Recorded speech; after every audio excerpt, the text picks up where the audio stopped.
ಗೋಕುಲ್ ಮಸಾಲಾ, ರುಚಿ ಮತ್ತು ಸ್ವಾದಿಷ್ಟದ ಪ್ರೀತಿಯ ಸಂಗಮ. ನೀವು ಯಾರನ್ನಾರು ವರಿಷ್ಠರನ್ನ ಭೇಟಿ ಮಾಡ್ತೀರಾ? ಮೊನ್ನೆ ತಾವೇ ಹೇಳಿದ್ರಿ ಸರ್, ಈ ಥರ ಕರೆ ಬಂದಿತ್ತು, ನಾನು ಬರಲ್ಲ ಅಂತ ಹೇಳಿದ್ದೆ ಅಂತ.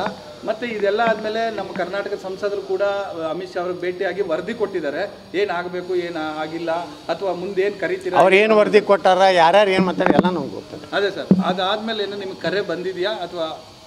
ಸರ್, ನೀವು ಡಿ ಕೆ ಶಿವಕುಮಾರ್ ಅವ್ರ ಬಗ್ಗೆ ಹೇಳ್ತಿದ್ರಿ, ವಿಜೇಂದ್ರ ಅವರು ಸೇನಾ ಕುಸ್ಕೊ ಬರ್ತಾರೆ ಅಂತ. ಈಗ ಡಿ ಕೆ ಸುರೇಶ್ ಈಗ ಹೇಳಿದ್ದಾರೆ, ಯತ್ನಾಳ್ ಅವರು ಡಿ ಕೆ ಶಿವಕುಮಾರ್ ಅವರು ಭಾಳ ಅನ್ಯೋನ್ಯತೆವಾಗಿದ್ದಾರೆ, ಅವರು ಆವಾಗ ಬಂದು ಮಾತಾಡ್ಕೊಂಡು ಹೋಗ್ತಿರ್ತಾರೆ ಅಂತ. ಏನಾರು ಅವ್ರಿಗೆ ಮಾನ ಮರ್ಯಾದೆ ಇದ್ದರೆ ಡಿ ಕೆ ಸುರೇಶ್ಗೆ ಒಂದು ಪ್ರೂಫ್ ಕೊಡುತ್ತಾಳೆ.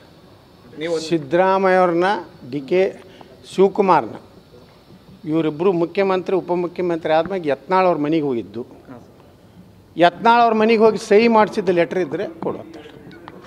ಯಾವತ್ತೂ ಹೋಗಿಲ್ಲ. ಇವ್ರು ಅಡ್ಜಸ್ಟ್ಮೆಂಟ್ ಅದ ರೀ, Vijendra, D K Shivakumar, D K Suresh adjust ಅದಾರ.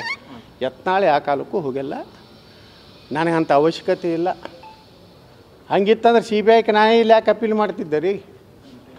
ಸಿ ಬಿ ಐದೇನು ರಾಜ್ಯ ಕ್ಯಾಬಿನೆಟ್ನವರು ಇದು ಮಾಡಿದಾಗ ನಾ ಡಿ ಕೆ ಶಿವಕುಮಾರ್ ಅವ್ರದ್ದು ಮಾಡ್ತಿದ್ದಿಲ್ಲ, ನಾನು ವಿಜೇಂದ್ರನಾಗೆ ಅಡ್ಜಸ್ಟ್ ಆಗಿ ಅಲ್ಲೇ ಸಹಿ ಮಾಡಿಸ್ಕೊತಿದ್ದೀವಿ ಸದನದಾಗ.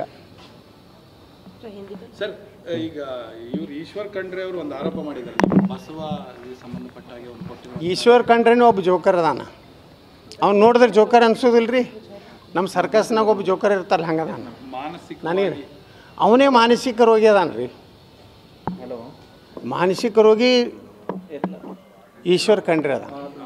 ಸ್ಟೇಟ್ಮೆಂಟ್ ಹೇಳ ಸರ್, ಎಲ್ಲ ಗುರ್ತೈತಲ್ರಿ, ಅಷ್ಟೇ ಅಲ್ಲ ಮಾನಸಿಕ ರೋಗಿ ಅಂತ ಹೇಳಿ. ಅದು ಎರಡೂ ಅವನೇ ಅದಾನ, ಬಿಗ್ ಜೋಕರ್ ಇನ್ ಕರ್ನಾಟಕ. ಸ್ವಾಮೀಜಿಗಳು ಕೂಡ ಕೆಲವು ಸ್ವಾಮೀಜಿಗಳು ಆಕ್ಷೇಪ ಮಾಡಿ, ಆ ಸ್ವಾಮಿಗಳಿಗೆ ಏನು ಕೇಳ್ತೀನಿ, ಬಸವಣ್ಣವರ ಅಂತ್ಯ ಹೆಂಗಾಯ್ತು ಅನ್ನೋದು ಡಾಕ್ಟರ್ ಎಂ ಕಲಬುರ್ಗಿ ಅವ್ರು ಬರ್ತಾರೆ, ಇನ್ನೊಬ್ಬರು ಕಟ್ಟಿಮನಿ ಬರ್ತಾರೆ. ಬಸವಣ್ಣವರ ಕೊನೆಯ ದಿನಗಳು ಏನಾಯ್ತು ಅನ್ನೋದು ಓದಲಿ. ಇಷ್ಟು ಮಾತಾಡ್ತಾರಲ್ಲ ಇವ್ರು ಸ್ವಾಮಿಗಳು, ಇವರೆಲ್ಲ ಈ ಈಶ್ವರ್ ಖಂಡ್ರೆ ಮಾತಾಡ್ತಾನಲ್ಲ,